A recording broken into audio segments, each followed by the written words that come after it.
आमितुल ग्रंथम 1426 ने कहा गया है, क्या तुम्हें डरने से फांसी मिल जाएगी? जितना ज्यादा तुम डरोगे इतना ही फंदा तंग होता जाएगा। हम क्या खाएंगे, क्या पिएंगे, बच्चों का क्या होगा, मेरा मुस्तकबिल कैसा होगा, मेरी नौकरी कैसी होगी, मेरी खिदमत कैसे होगी? जब तुम इस दुनिया में आए थे तो खाली हाथ ही आए थे, है ना? अय्यूब क्या कहता है? मैं नंगा इस दुनिया में आया था और नंगा ही वापस जाऊंगा। जो कुछ भी तुम्हें दिया गया है वो सब किसने दिया? खुदा ने ही दिया, और उन सब की हिफाजत भी सिर्फ इसी के इख्तियार में है। इसलिए डरो मत। डर डर कर अय्यूब ने सब कुछ खो दिया। अगर आप अय्यूब की किताब का पहला बाब देखें तो पता चलता है कि वो हर सुबह उठकर अपने 10 बच्चों के लिए कुर्बानी चढ़ाता और बाकायदगी से दुआ करता था। लेकिन दिल में किया था जानते हो?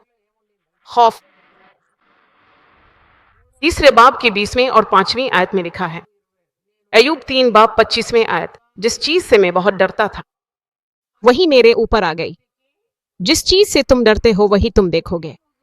जिस चीज का तुम तसव्वुर करते हो या जिससे तुम खौफजदा हो वो तुम्हारे सामने एक शक्ल और सूरत के साथ आती है और मैं इसका मुकाबला करता हूँ। इसलिए मैं खौफ को बांधता हूँ। यसू के नाम में इस खौफ को मैं क्या कर रहा हूँ? मैं बांध रहा हूँ।